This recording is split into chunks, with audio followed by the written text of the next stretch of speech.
In Janitzio, death is not scary.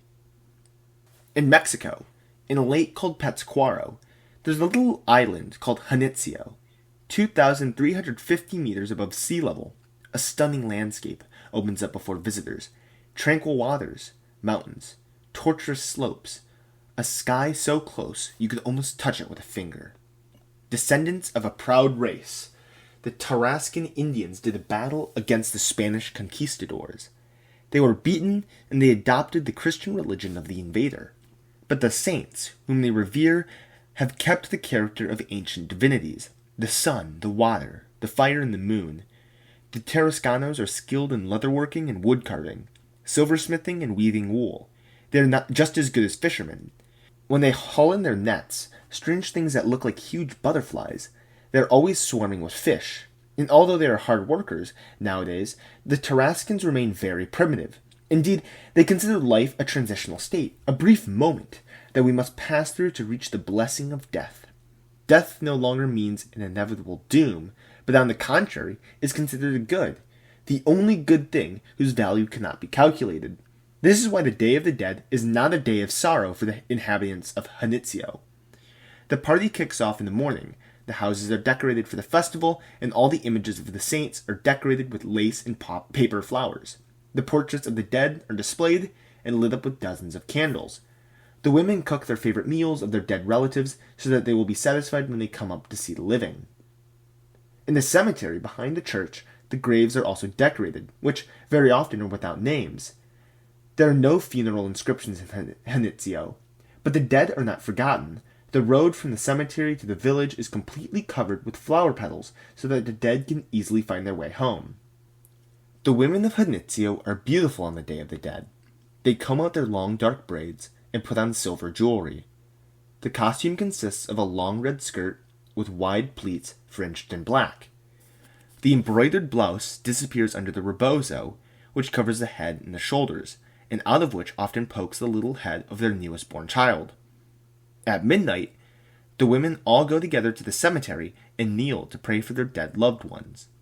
They split up the candles, the biggest in honor of the adults, and the smallest for those who left this vale of tears too early. Then they give themselves up to meditation, which, little by little, translates into speech. Thus begins the litany, which is not one of the sorrow, but which expresses the communion between the living and the dead. Meanwhile, the men left in the village gather to drink near the church, where a back catafalque has been built, dedicated to the dead, who no longer have anyone to pray for them. They go back home at dawn, while their wives, who have kept vigil all night long at the cemetery, go to mass half hidden in their rebozos. This is how the Day of the Dead goes down in Janitzio. On the face of the villagers, one reads no sadness, but only the joyous expectation of someone awaiting a visit from their nearest and dearest. We have taken this article from an Italian children's comic, just as it is, and put it under its own title. It is one of the countless rehashes of U.S. cultural production, which pass from tabloid to tabloid and from review to review, without the hacks in service noticing anything other than the degree of effect of each piece that circulates. This umpteenth copycat has not even dreamt of the deeper meaning that this diffusion hides, albeit in a conventionally conformist guise. The noble Mexican population, having become Catholic under the merciless terror of the Spanish invaders, would show that they have remained primitive by not being terrified and horrified of death. These people are, however, the heirs of a civilization misunderstood by Christians, now and then transmitted from ancient communism. Insipid modern individualism can only be flabbergasted by it, especially in this dull text, where we read that graves are unmarked, and that the dishes are prepared even for the dead who no one remembers.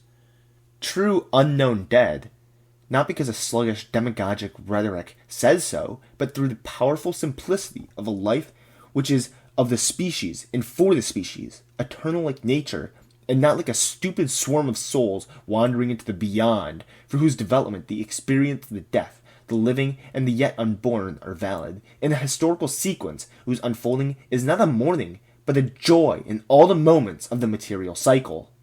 Even in what they symbolize, these customs are nobler than ours. For example, these women who make themselves beautiful for the dead, and not for the richest of the living, as in our mercantile society, this sewer in which we are immersed. If, under the guise of the squalid Catholic saints, the most ancient form of a not inhuman divinity, like the sun, continues to live, this brings to mind what knowledge we have, all too often a travesty, of the Incan civilization that Marx admired. It is not that they were primitive and ferocious enough to sacrifice the most beautiful specimens of their young to the sun who cried for human blood, but that such a community, magnificent and powerfully intuitive, recognized the flow of life in that same energy which the sun radiates on the planet and which flows through the arteries of a living man, and which becomes unity and love in the whole species, which, until it falls into the superstition of an individual soul, which is sanctimonious balance sheet of give and take, the superstructure of monetary venality, does not fear death, and knows personal death as nothing other than the hymn of joy and fecund contribution to the life of humanity.